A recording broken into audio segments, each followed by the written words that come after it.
Hello students, क्या हाल है। मैं BWC वाला, आपका हम सबका ब्यूटीफुल चैनल BWC वाला ऑफिशियल आप देख रहे हैं। आज हम आपको पढ़ाने की नीयत से नहीं आए हैं, बल्कि आज थोड़ी सी बात करेंगे और इम्पोर्टेंट बात करेंगे।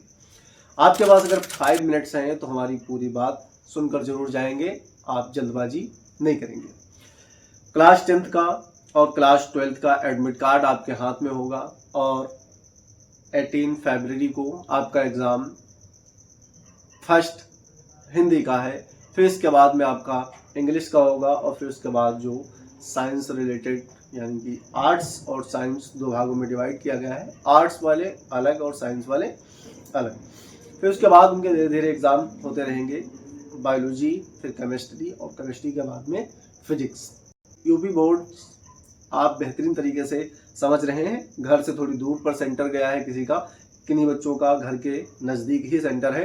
जो सिटी में कहाँ रहते हैं उनका सेंटर उनके घर के पास ही है, और जिन बच्चों का थोड़ा सा दूर सेंटर गया है तो आपको जाना तो पड़ेगा, क्योंकि सेंटर आपका गया हुआ है तो उस स्कूल तक, उस आपके एग्ज़ाम हॉल तक आपको पहुंचना ही पड़ेगा। और सबसे फर्स्ट पेपर आपका होगा हिंदी का, फिर उसके बाद में इंग्लिश का और फिर उसके बाद में बायोलॉजी, और बायोलॉजी के बाद में आपका पेपर होगा केमिस्ट्री, और केमिस्ट्री के बाद में फिजिक्स का। यानी लास्ट पेपर आपका किसका होगा? फिजिक्स का होगा। और क्या आपने 365 दिन यानी 1 साल 12 मंथ, 12th मंथ जो आपने मेहनत की है, क्या उस मेहनत का रंग दिखा पाएंगे या फिर आपकी मेहनत फेंक हुई थी?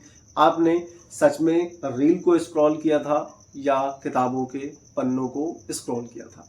आज वो टाइम आपके पास आ चुका है आपको अपने अंदर छुपे हुए उस हुनर को साबित करने का। जो आपके स्कूल में टेस्ट हुआ करते थे, आप मॉक टेस्ट में बैठते थे, प्रीवियस ईयर पेपर सॉल्व कर रहे थे, वो जितनी आपने मेहनत की होगी वो आपके रिजल्ट में दिखाई देगा। जिस तरीके से आपने मेहनत किया होगा, जितनी रातें जगी हैं, जो भी आपने किया है, सच में पढ़ाई की है या झूठ में पढ़ाई की है, या अपने आप को धोखा दे रहे थे या अपने पेरेंट्स को धोखा दे रहे थे, स्कूल टीचर्स, कोचिंग टीचर्स, जिन जिन लोगों को आप समझ में आपकी आ रहा था उन लोगों को आपने धोखा दिया है, तो बिल्कुल हरगिज़ ऐसा नहीं है। आप किसी को धोखा नहीं दे के गए हो। आपका जब रिजल्ट आएगा तो आपको एहसास होगा उन चीज़ों का कि आपके कोचिंग के टीचर्स, आपके स्कूल के टीचर आपको बार बार यही कहते थे कि आप मॉक टेस्ट और टेस्ट में ज़्यादातर अपेयर हुईएगा, अब्सेंट ना हो, प्रेजेंट होने की कोशिश करें। जितना आप टेस्ट में प्रेजेंट हुए होंगे उतना ज़्यादा आपको बेनिफिट मिलता चला जाता। आज वो वक्त आ चुका है, आपके पास हिंदी का पेपर होगा, आपके पास केमिस्ट्री का पेपर होगा, आपके पास फिजिक्स का पेपर होगा, आपके पास इन तरीके के जो पेपर आपके पास होंगे अलग अलग प्रकार के, चाहे वो क्लास 12th का स्टूडेंट्स हो, चाहे क्लास 10th का स्टूडेंट्स हो, सभी के बोर्ड के एग्ज़ाम स्टार्ट हो चुके हैं। और आप कितनी प्रकार की मेहनत कर रहे थे, किन किन को धोखा दिया है, सब आपको याद आएगा। यकीनन एक बात जरूर ध्यान रखना, लास्ट चलते चलते टाइम पे मैं आपको एक बात बताना चाहता हूँ।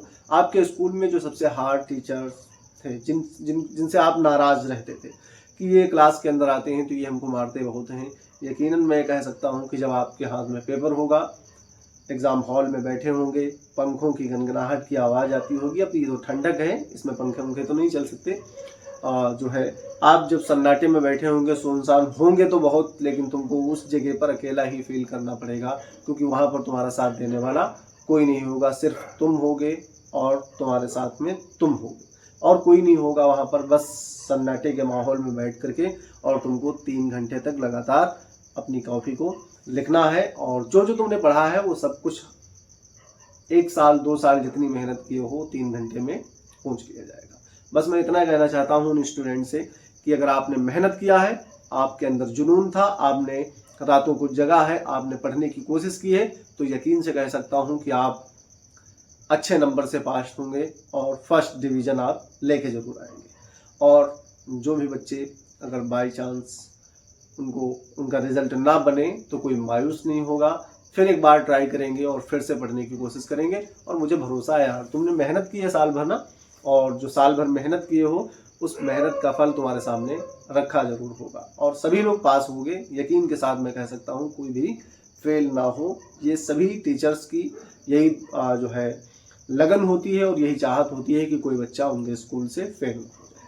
कुछ बच्चे ऐसे होते हैं जो थोड़ी सी लापरवाही कर देते हैं एग्ज़ाम आने से पहले 1-2 महीने, 3 महीने, 4 महीने, उधर जो है एडमिशन स्टार्ट होते हैं तो एडमिशन लेट करवाते हैं और फिर उसके बाद में धीरे धीरे उनका गैप हो जाता है 6 मंथ का, 4 मंथ का, और फिर उसके बाद एडमिशन लेते हैं तो उनको थोड़ी सी प्रॉब्लम आएगी। इसलिए मैं कहता हूँ जो भी बच्चे फ्रेशर हैं, नए हैं, आपके आस पड़ोस हैं, आपके फ्रेंड्स हैं, आपके भाई बहन हैं, उनको जल्दी से जल्दी अपने अपने स्कूलों में एडमिशन दिलवा दें, क्योंकि एडमिशन से ये होता है कि उनका साल भर का सिलेबस कवर हो जाता है। और जब आपका सिलेबस ही नहीं कवर होगा तो क्वेश्चन आपकी समझ में नहीं आएंगे कि क्या पूछा जा रहा है और क्या नहीं पूछा जा रहा है। इसलिए ध्यान रखें, अगर कोई भी आपका भाई है, आपकी बहन है, या आपके आस पड़ोस आपके फ्रेंड्स हैं, तो उनका बोलें जल्दी से जल्दी अपने अपने स्कूलों में अपने अपने कोचिंग टीचरों से जो है बात करें और वहाँ पढ़ने की कोशिश करें। जहाँ भी समझ में आए टहल लें, घूम लें, हर स्कूल में, हर कोचिंग में जाकर के जिस जगह पर समझ में आए उसी जगह पर पढ़ाई करने की कोशिश करें।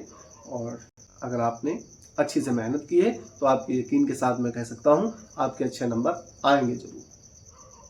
All the best.